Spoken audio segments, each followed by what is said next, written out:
மாட்டேன்னு சொல்லிட்டு வெளியே இருந்து வேண்டாம் சாப்பிடுற பத்தியா என்ன ஒரு நெஞ்செழுத்தம் பாரு.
பாட்டி, ஏன் பாட்டி கிட்ட தான் பேசுவீங்களா?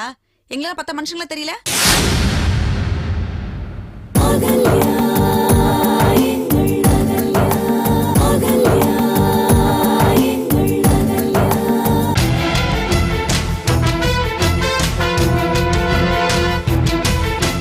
இன்னைக்கு நான் இந்த வீட்டு பாத்திரத்தெல்லாம் யூஸ் பண்ணிட்டேன். நாளையில இருந்து நானே தனி சமையல் ஆரம்பிச்சிருவேன்.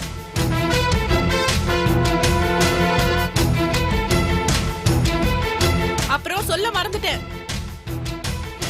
இன்னையில இருந்து நான் வேலைக்கு சேர்ந்திருக்கேன்.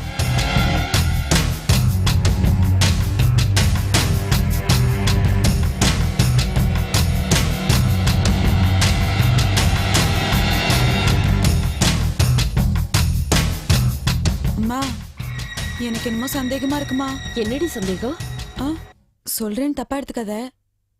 அண்ணனுக்கு டாக்டர் கொடுத்த ரிப்போர்ட் உண்மையான சந்தேகமா இருக்குமா. என்னடி சொல்ற? ஆமாமா, இவ இவ்வளவு உறுதியா இருக்கிறத பார்த்தா எனக்கு அப்படிதான் தோணுது. உங்க அப்பாவே டாக்டர் கிட்ட நேரடியா போய் கேட்டாரே. இருக்கலாமா, ஆனா இவளோட உறுதியும் இவ நடந்துக்கிற விதமும் பார்த்தா எனக்கு என்னமோ அவ பக்கம் உண்மை இருக்க மாதிரி தான் தோணுது. அது மட்டும் இல்லாம நாம அவளை எவ்வளவு விஷயத்துக்கெல்லாம் திட்டிருக்கோம். அப்பெல்லாம் அமைதியா இருந்தா இப்போ இந்த விஷயத்த பத்தி பேசினா மட்டும் பத்திரக்காளி மாதிரி ஆயிடுறாமா. நீ எப்ப பார்த்த? அதான் அவ நடந்துக்க விதத்தை பார்த்தா தெரியுதே. இதுல நான் வேற தனியா பாக்கணுமா என்ன? அம்மா, நீ எதுக்கும் அப்பா கிட்ட பேசி பாருமா. கதிரண்ணனை வேற டாக்டர் கிட்ட போய் செக்அப் பண்ண சொல்லு. ஒருவேளை அண்ணனுக்கு எந்த ப்ராப்ளமும் இல்லைன்னு தெரிஞ்சா சந்தோஷம் தானே. அவளை நமக்கு பிடிக்காட்டியும் அவ தப்பானவ இல்லைன்னு தெரிஞ்சிரும்ல.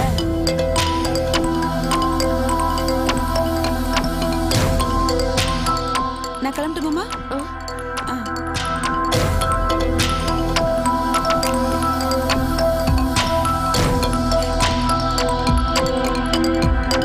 என்ன இவ இப்படி சொல்லிட்டு போறா?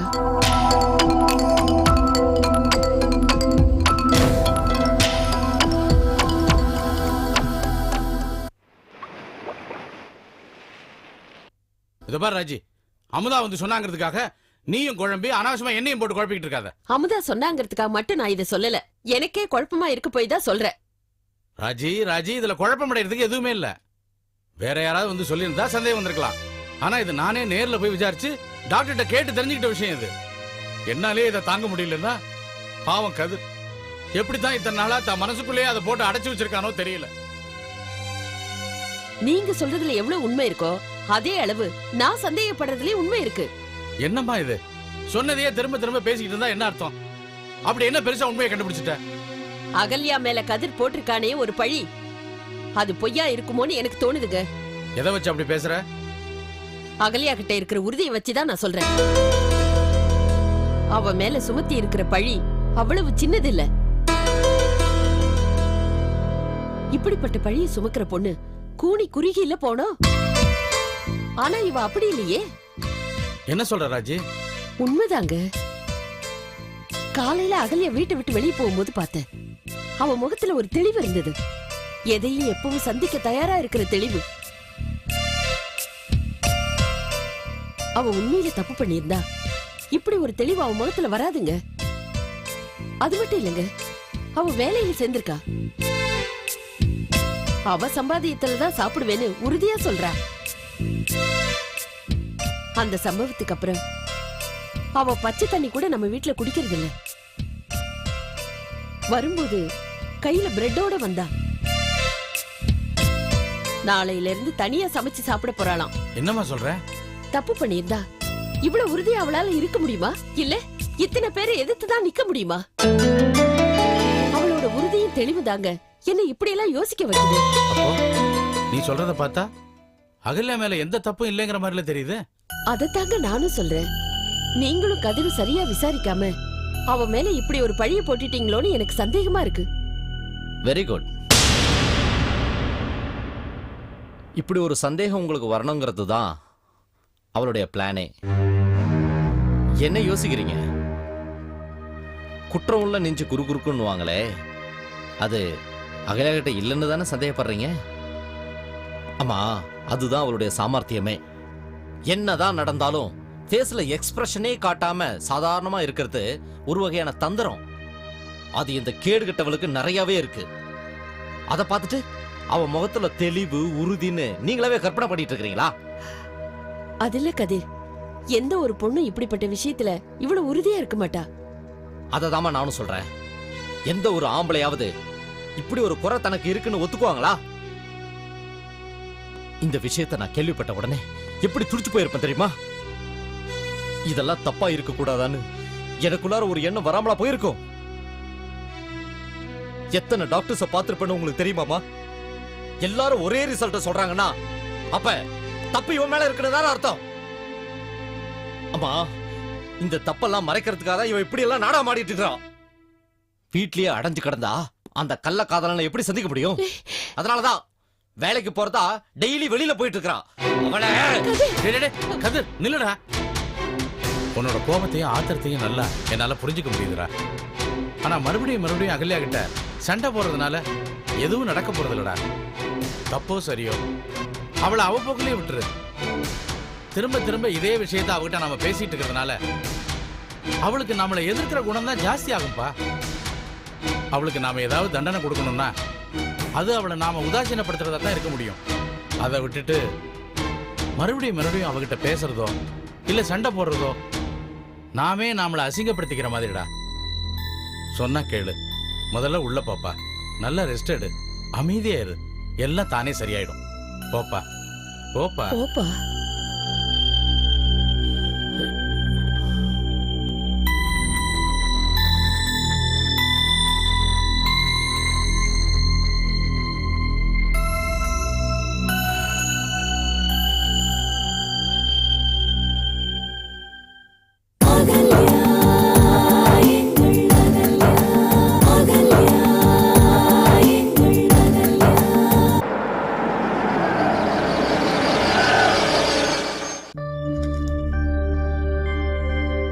ஹலோ சார், ஐம் கதிர்.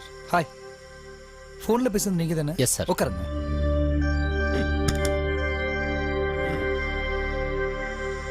சொல்லுங்க, என்ன விஷயம்? நான் டைவர்ஸ்க்கு அப்ளை பண்ணோம் சார். எந்த காரணத்தை வச்சு டைவர்ஸ்க்கு அப்ளை பண்ண போறீங்க? என்னுடைய ஒய்ஃப் கன்சீவ் ஆயிருக்கா. கன்சீவ் ஆயிட்டதுக்கு டைவர்ஸா? என்ன சொல்றீங்க? அது அவ கர்ப்பத்தில் எனக்கு கொஞ்சம் சந்தேகம் இருக்கு சார். இவ்வளோ கான்ஃபிடென்ட்டா எப்படி சொல்றீங்க? ஆதாரத்தோடு தான் நான் சொல்கிறேன். தனிப்பட்ட பர்சன்ஸ் மேலே வர சந்தேகத்தெல்லாம் வச்சு ஆதாரமாக எடுத்துக்க முடியாது மிஸ்டர் கதர். சாரி சார், என்கிட்ட இருக்கிறது டாக்டருடைய ப்ரூஃப். பாருங்க.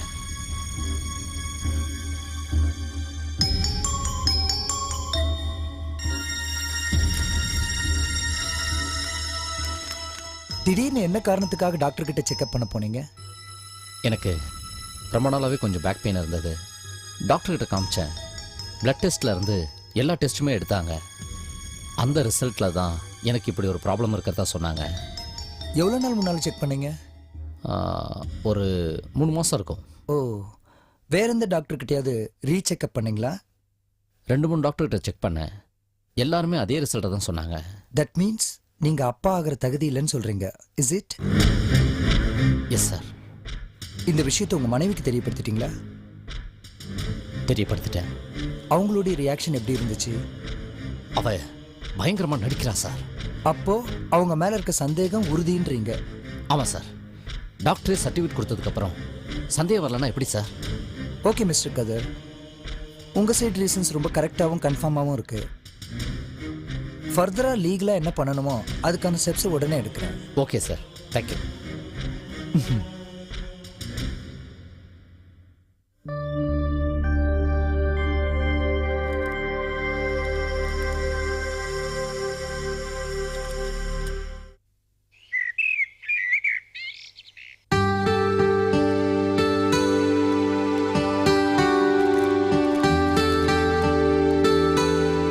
ரம்யா, வாங்க உட்காருங்க. ஆ. என்ன ரம்யா இது? நீ பாட்டுக்கு இப்படி துரு துருன்னு அவசரப்பட்டு கிளம்பி வந்துட்ட. அந்த அகல்யாவை வீட்டை விட்டு துரத்தணும்னு நினைச்சா நீ வந்து உட்காந்துட்டு இருக்க. உங்க அண்ணன் அப்படி பேசினதுக்கு அப்புறம் எப்படி என்னால அந்த வீட்ல இருக்க முடியும்? எனக்கும் தன்மானன்னு ஒண்ணு இருக்குல்ல. இது பாரு ரம்யா, சிவாவும் கதிரும் அப்படிதான். சின்ன வயசுல இருந்து சின்ன சின்ன விஷயத்துக்கெல்லாம் அடிச்சுப்பாங்க, பேசிப்பாங்க. எங்களுக்கு கூடயே இருந்து பார்த்ததுனால பழக்கப்பட்டு போச்சு. நீ புதுசா வந்திருக்கனால உனக்கு கஷ்டமா இருக்கு. சின்ன வயசுல வேற, இப்ப வேற. பெரியவங்களா வளர்ந்தாச்சு, கல்யாணமும் முடிஞ்சாச்சு. இனிமே தனிப்பட்ட முறையில உங்க அண்ணன் என் புருஷனை என்ன சொன்னாலும் அது என்னையும் தான் பாதிக்கும். அது அவருக்கு தெரிய வேண்டாமா? என்ன ரம்யா அது? எல்லாம் ஒரு கோவத்துல பேசுறது தானே. எல்லா சண்டைக்கும் காரணம் அந்த அகல்யாதான். அவளை நாங்க எல்லாரும் எவ்வளவு கேவலமா பேசுறோம். அவ அந்த வீட்டுட்டு போனாலா பாத்தியா? உப்பு போட்டு சாப்பிட்டாதானே சொரண வரும். அது ஜடம். எல்லாரும் அப்படி இருந்துட முடியுமா? நீ இப்படி எல்லாம் பேசவே கூடாது ரம்யா. நீ எங்க வீட்டுக்கு வந்த மருமக. உனக்கு அந்த வீட்டுல எல்லா உரிமையும் இருக்கு. யார் என்ன தப்பு பண்ணாலும் நீ நிக்க வச்சு கேள்வி கேட்கலாம். அதை விட்டுட்டு என்னமோ மூட்டை பூச்சிக்கு பயந்து வீட்டை கொளுத்தின கதையா நீ பாட்டுக்கு சிவாவை கூட்டு கிளம்பி வந்துட்ட. நீ பண்ணது கொஞ்சம் கூட சரியில்லை. இத பாருங்க, அவ அந்த வீட்ல இருக்கிற வரைக்கும் நான் அந்த வீட்ல காலடி கூட எடுத்து வைக்க மாட்டேன். ரம்யா, நீ எங்க வீட்டுக்கு வந்தாதான் அவளை அங்கிருந்து விரட்ட முடியும். உங்களாலேயே முடியல, என்னால எப்படி அவளை வெளியே அனுப்ப முடியும்? முடியும். முள்ளாலதான் எடுக்க முடியும். என்ன பாக்குற? நீயும் எங்க வீட்டுக்கு வாழ வந்தவதான். ஆனா யோகியமானவ. நீ கேக்குற கேள்வியிலயோ நடந்துக்கிற விதத்திலயோ அந்த அகலிய தெரிச்சு ஓட வேணா. ஏன் ரம்யா, எனக்கு என்ன தலையெழுத்தா? உன்னை தேடி வந்து இதெல்லாம் சொல்லி உன்னை எங்க வீட்டுக்கு கூட்டிட்டு போகணும்னு. நான் வேற வீட்டுக்கு வாழ போயிட்டேன். எங்க வீட்டுல நடக்கிற பிரச்சனைக்கும் எனக்கும் எந்த சம்பந்தமும் இல்லை. இருந்தாலும் நான் பிறந்த வீட்டுல இவ்ளோ பெரிய அசிங்கம் நடந்ததை நினைச்சா என் மனசு கேட்கல. இதெல்லாம் நான் வாழ போன வீட்டுக்கு தெரிஞ்சா அங்க என்ன பூகம்பம் அடிக்குமோ? சரி விடு, அது ஏன் கவலை, ஏன் பிரச்சனை. இங்க பாரு ரம்யா, அது உனக்கு உரிமை உள்ள வீடு. நீதான் திரும்பி வந்து அந்த அகல்யாவை விரட்டிட்டு எங்க வீட்டு மானத்தை திரும்பி கொண்டு வரணும். என்ன ரம்யா பாக்குற? பண்றதெல்லாம் பண்ணிட்டு அந்த அகல்யாவோட அட்டகாசம் இன்னும் கொஞ்சம் அதிகமாயிடுச்சு. இந்த அழகுல அந்த அம்மா தனியா சமைச்சுக்க வர போறாங்களாம். அவ பாக்குறதும் நடக்கிறதும். சேச்சே, இங்க பாரு, நீ அந்த வீட்டுக்கு வந்தாதான் அவ ஆணவத்துக்கு ஒரு முடிவு கட்ட முடியும். ஏய் சிவா, என்னடா இது? நீ பாட்டுக்கு இங்க வந்து உட்கார்ந்துட்டு இருக்க. அங்க எல்லாத்தையும் யார் ஒழுங்குபடுத்துறது?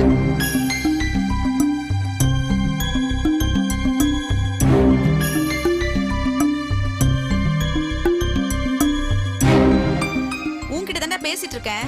காதுல விழுதா இல்லையா?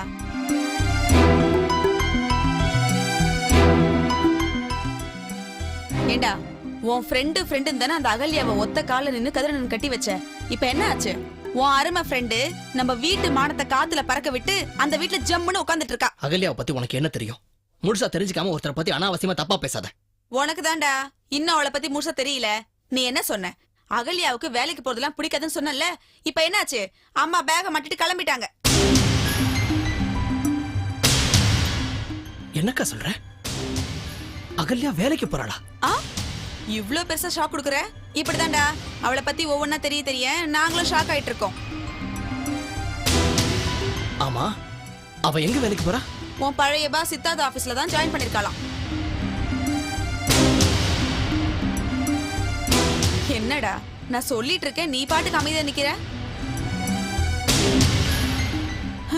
உன் அருமை ஃப்ரெண்டு இன்னும் உனக்கு தெரியாம என்னெல்லாம் பண்ணிட்டு இருக்காளோ யாருக்கு தெரியும்?